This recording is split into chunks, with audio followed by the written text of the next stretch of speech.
Hey guys, welcome back. So today we're doing a speed build, and this is for the 3 oldest triplet girls to live in. Because as you saw in last part, if you were watching the 100 baby challenge that I'm doing on my channel right now, the 3 oldest triplet girls all aged into adults and naturally had to get out of our house. So right now I'm working on a house for them, and it's still on the island in Sulani. Because story-wise, I wanted them to still be close to their mom and to all of their siblings, and honestly, I'm still attached to them and want them to be close by. So you can see here, I'm laying out the general floor plan. I'm not gonna lie to you, this is the second time I started this video. I didn't get very far with the first layout, but I disliked it so much that I decided to just completely start over. And the first one was more of a centralized floor plan, like a standard layout. But I wanted to try something different, and because they're in this island environment where theoretically the weather is better more often and there's not as much need for central heating and air, that you could do this spread out layout with more of a central entry courtyard kind of idea. I know that's taking it kind of realistically for a game, but that's nothing new.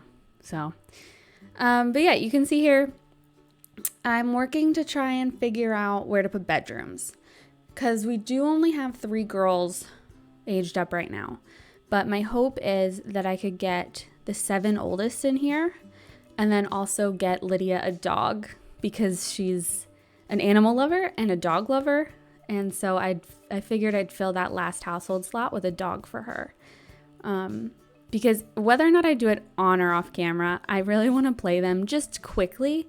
I don't know if I'd do a whole nother side series, I'm not sure yet, but maybe even just briefly go in there and set their lives up, so that I know they have lives going, get them jobs and get Lydia a dog and just stuff like that, just get their lives going a little bit. So here, this technique I actually learned from Deligracy on YouTube. If you're watching this, you definitely know who Deli is.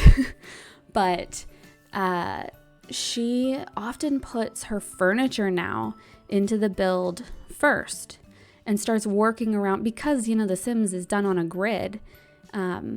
And you need room for everything. She often puts her furniture in as she's building the walls and laying out rooms, just to make it easier for her to see how everything's gonna fit. And I've found that to be a really useful technique.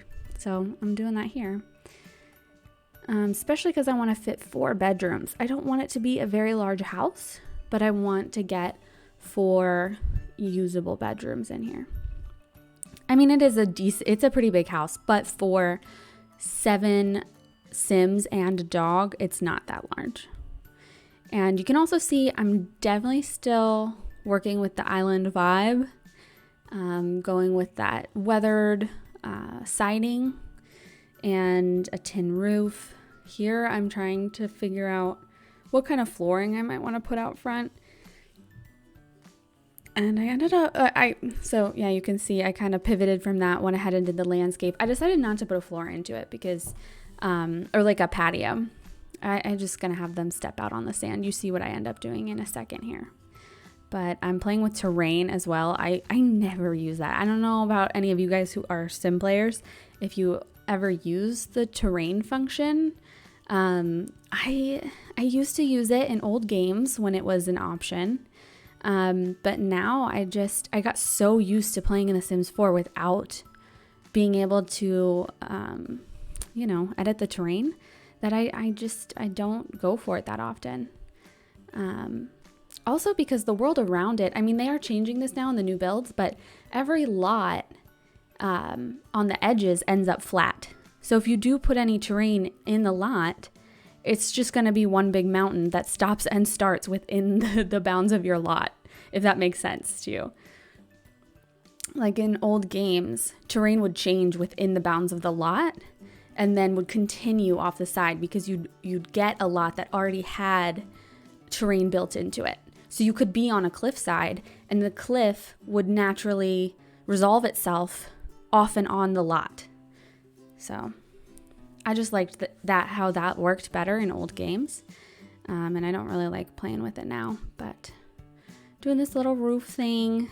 And yeah, you can see I made the connector for the house I tried to make it look like a separate entity so that it looks like from the exterior of the building, it looks like these two little like row houses, not row homes, but you know what I mean? These two little rectangular homes with this connector piece in the middle. And that connector piece is public space. So you kind of have your private bedroom spaces off to the sides, and then that public space is a joiner in the middle.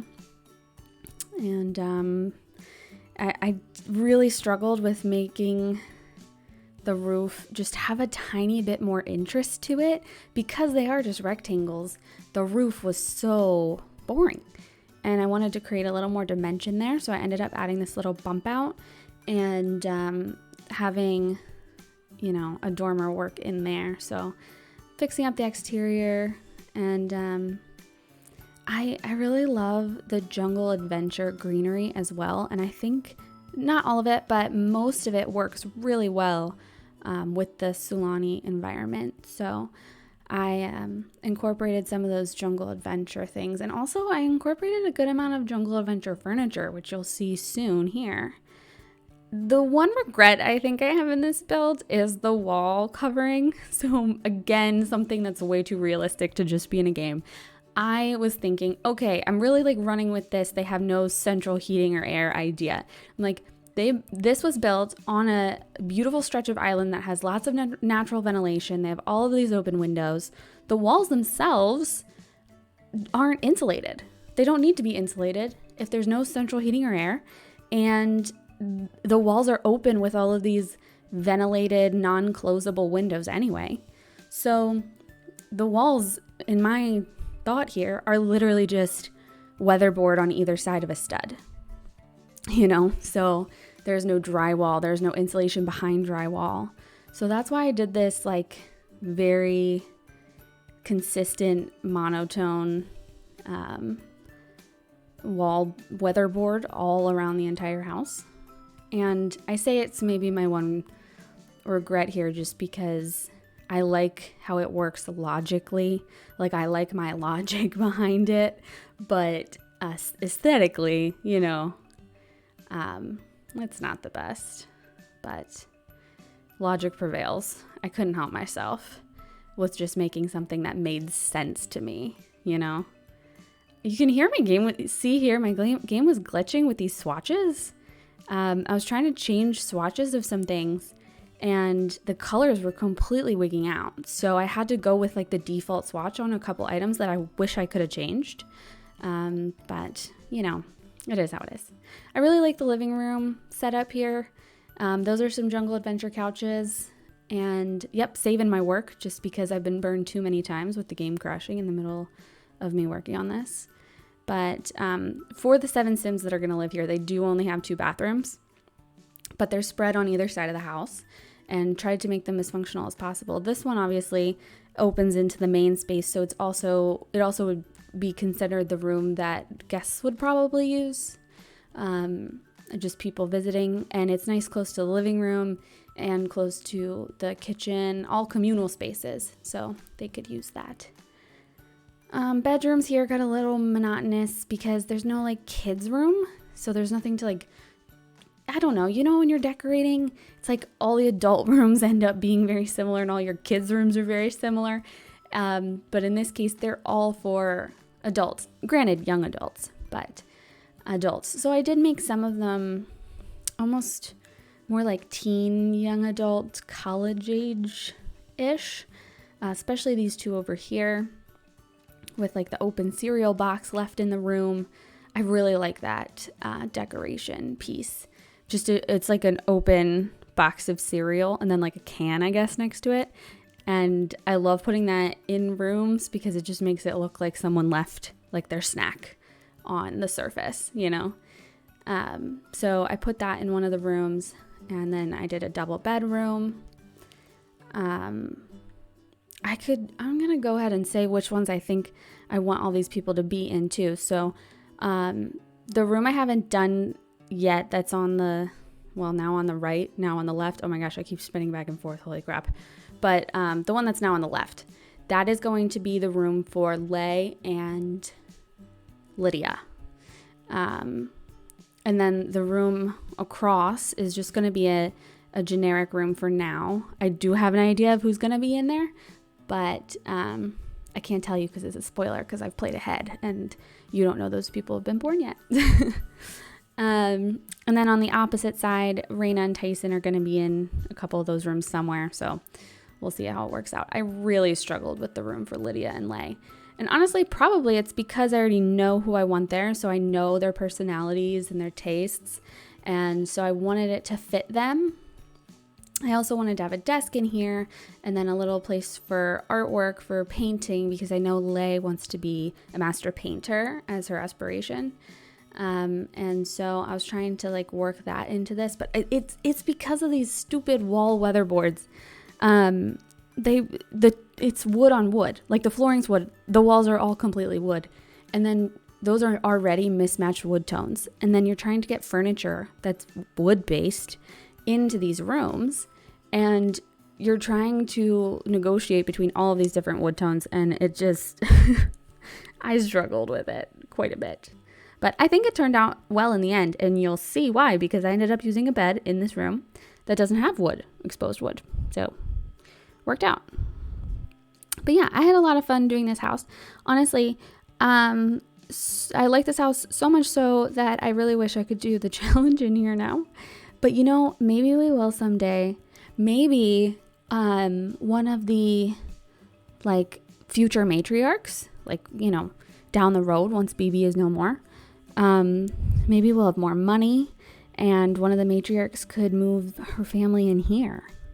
Maybe even after like these kids have passed away. That's going to be sad, but you know, eventually Lydia and Liliana and Lay will pass away, be gone from this world, this little sim world. Yeah, here's the bed I ended up using that doesn't have wood. I think it works well. And they end up getting a little desk and a little art station in here. And I really like the little space that she has for art. Yeah, I put these like little used canvases stacked against the wall, so it looks like she already has some projects completed. And I mean, compared to the house that we're doing the baby challenge in, obviously because it's a micro home and because they're living on a really strict budget, the house is like so tiny and has barely anything in it. I really wish we could play in this house because like they have a laptop, they have an easel, they have a fish tank, you know, they have all this space outside. I love this lot so much. It's so spacious. I mean, this house, as you can see, it's a decent sized house, but it takes up barely any of the lot size. You can see we have a swing set out front and campfire in the back. And then I add this flower arranging little stand out here too. So there's just so many fun activities for them to do. All of these things are what makes me want to go play with these Sims, because I want to get them to like get flower arranging skill and like play on the swing set together. But I know that really doesn't progress the challenge at all. That's really just for my own fun. But we're wrapping up here, and I'll put screenshots in the end. So thanks for watching this, guys, and I'll see you in the next one. Bye.